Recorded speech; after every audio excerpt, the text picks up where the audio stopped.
Ayan, mega love shoutout. No, ayan. Kay Rhea, ako ay makikigamit muna ng iyong video. Muli. Ayan, supportahan niyo po guys. Si Rhea Mix Vlog. Ayan, Rhea Mix Vlog. Meron na siyang 13,700 subscriber. Ayun. At ito guys, no, sponsor ay ginagapang. So, sinisiraan. Sino sinisiraan? No, naninira.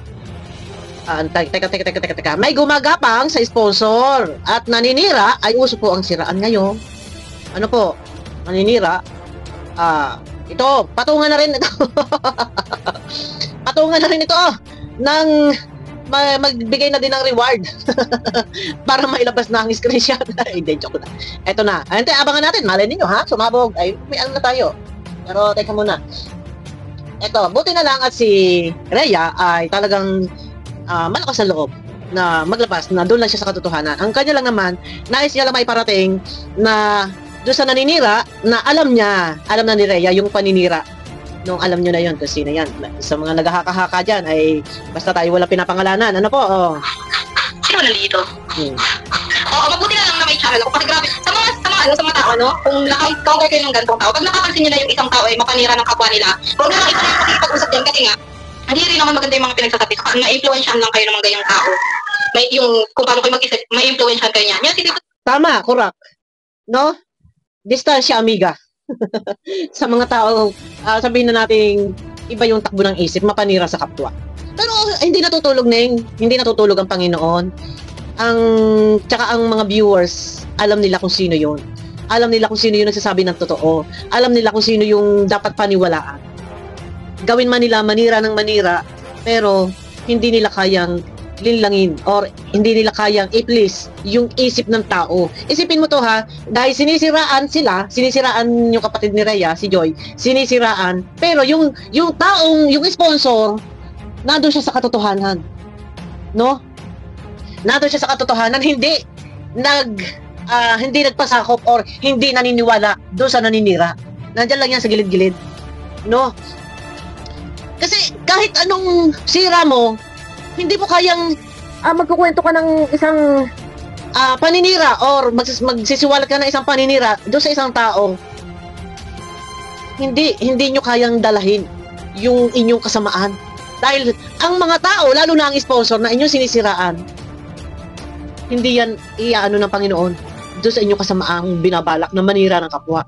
Ang akin lang dito guys, ito ba ay naninira para sila yung paniwalaan or baka sa kanila yung sponsor, sila yung suportahan.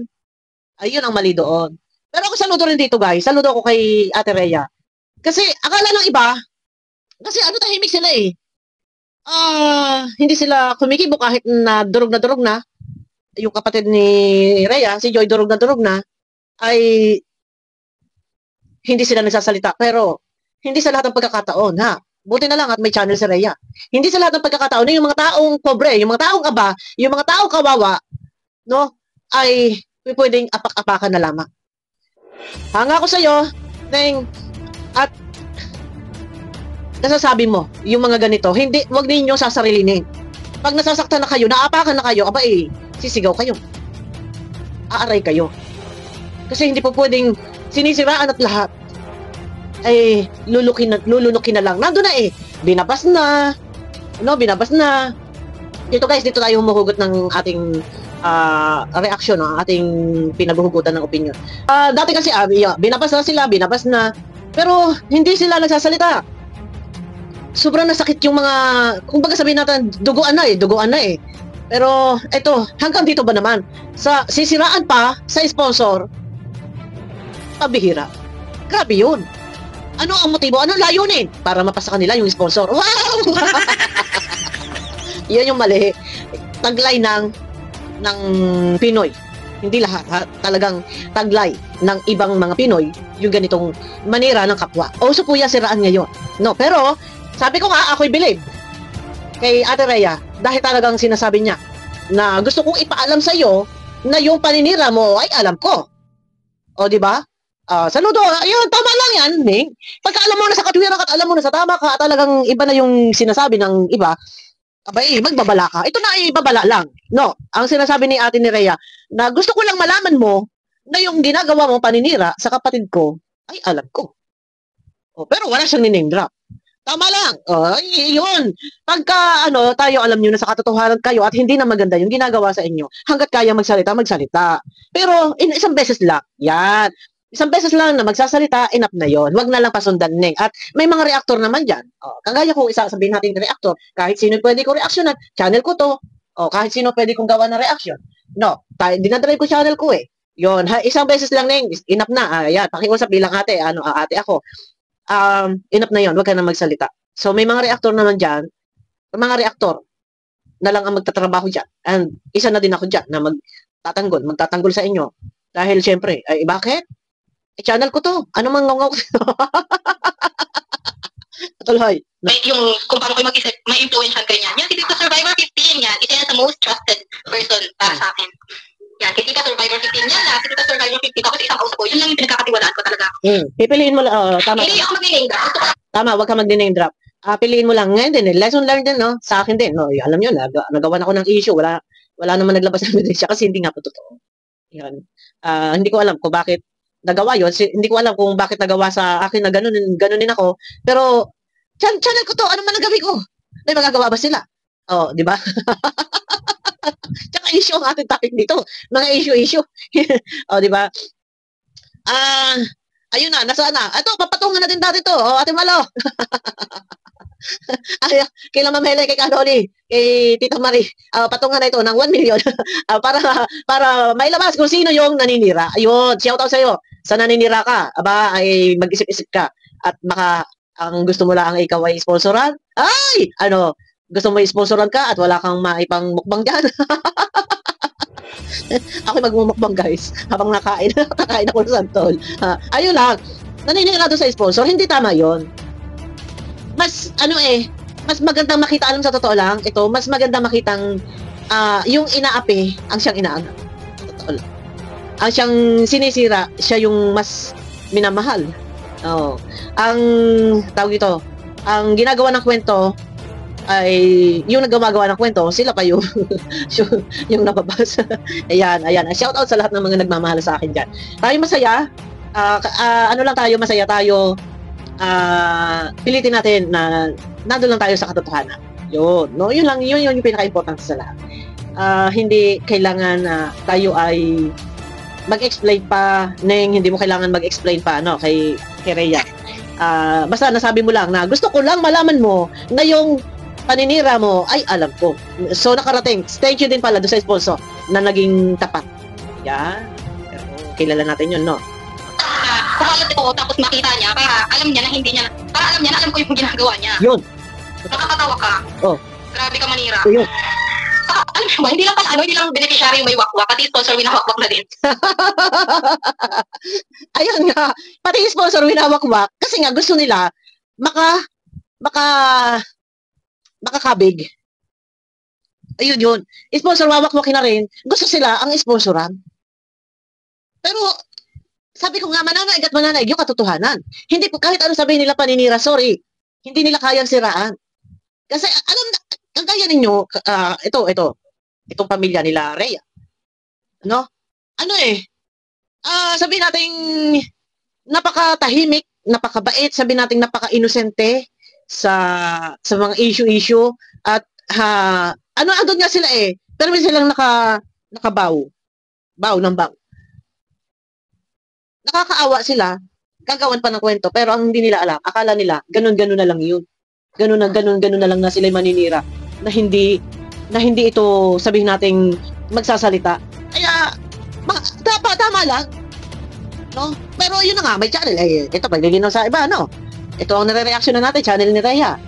Pagka, sa katotohanan, go! Maigi rin yun, na nailalabas mo na sasabi mo. Kasi ang hirap kimkimin yan. Oo. Kikimkimin mo yung paninira na alam mo nang mali yung ginagawa, sinisiraan ka na, buti na lang may channel siya. Yun. Pati sponsor, winawakwak na. Kasi gusto nga nila na sila yung, kung sino man yung naninira na yan, gusto niya, siya yung sponsoran. Ayan, mga sponsor, gising-gising.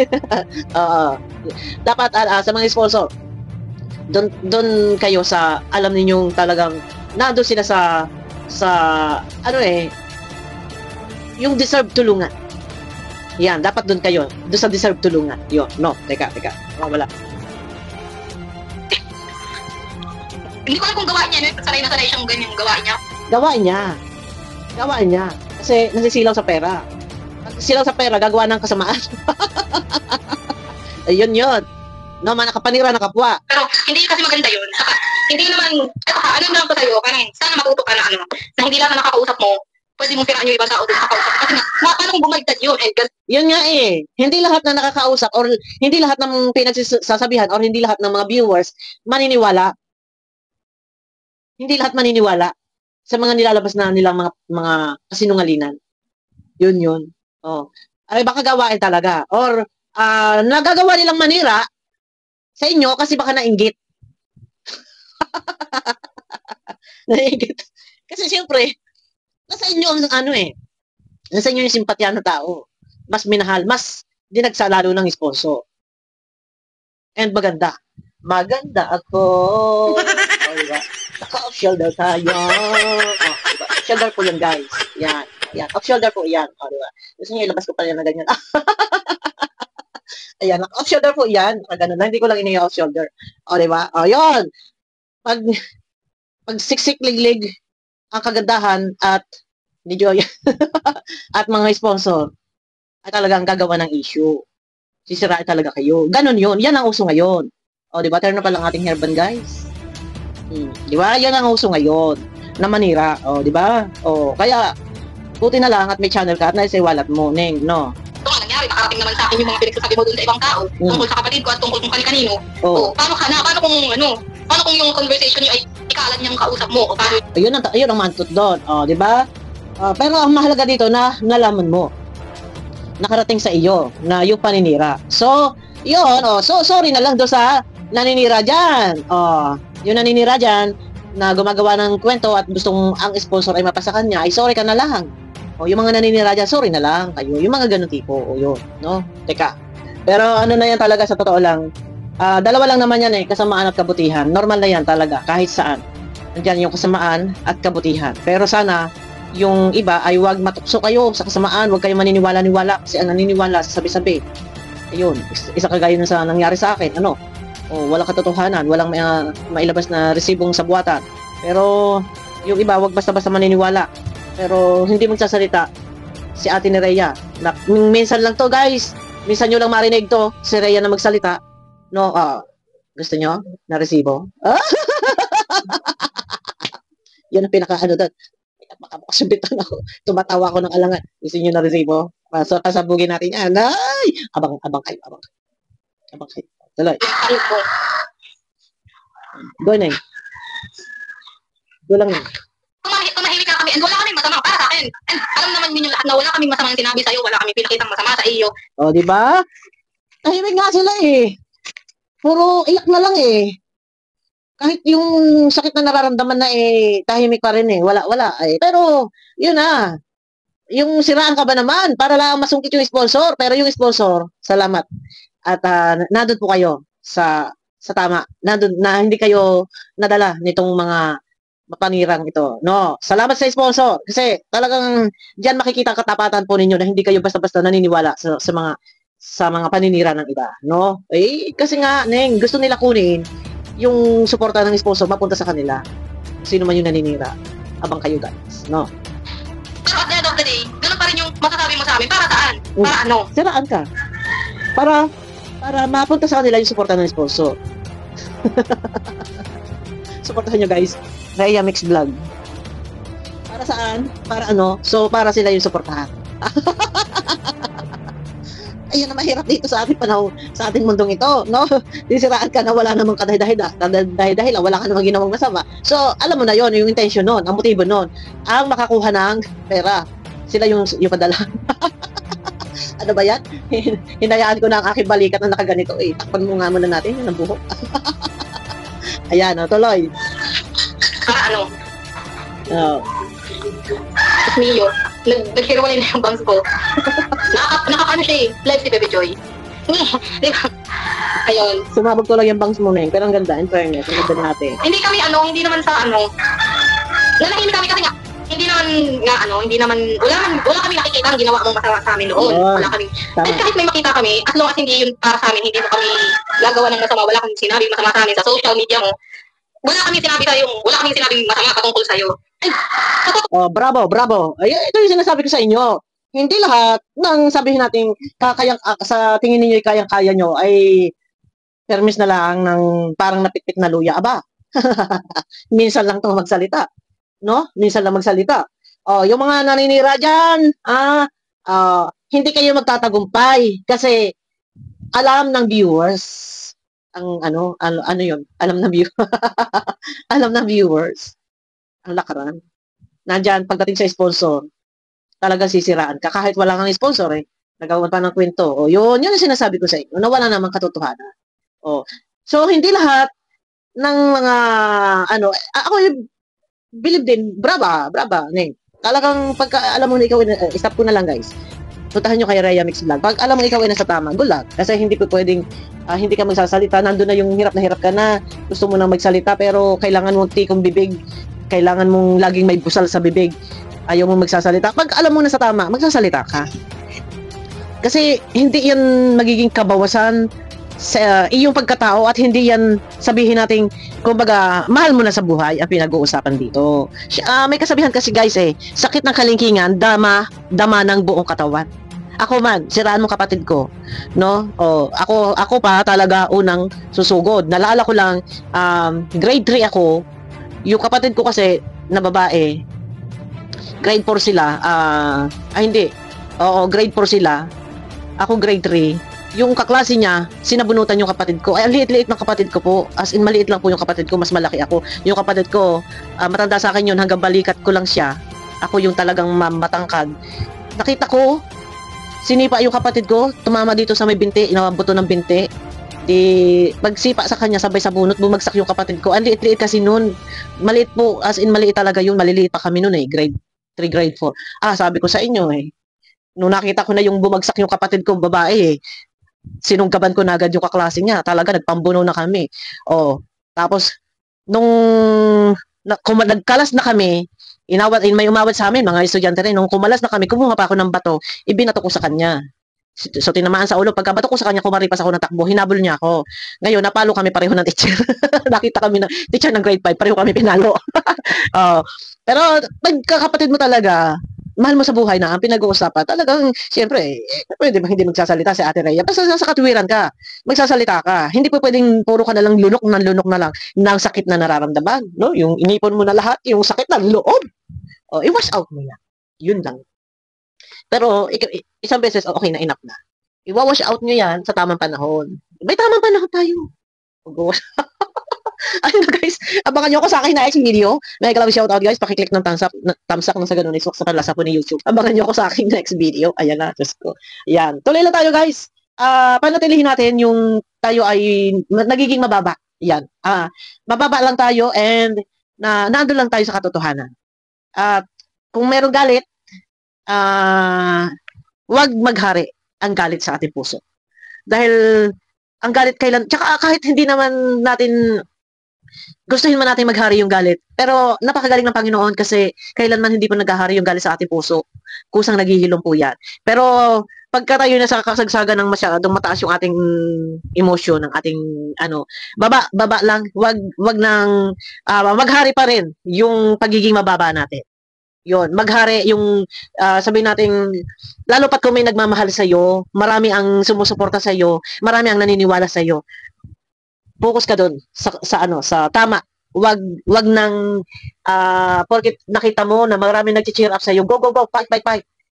Minsan, teka muna, wag ka muna makikinig doon.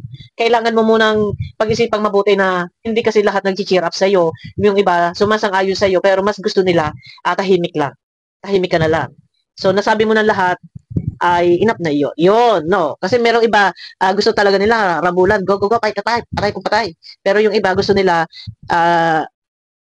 kumbaga, kahit nasaktan ka, mas gusto nilang tahimik ka. Nasa ganun baka mabuisit pa. Yun, yung iba, mabuisit pa yung iba. Pero yun na. Ayan, nahaba tayo. Abangan nyo ko guys sa akin next video. Mega love shoutout po sa inyo lahat.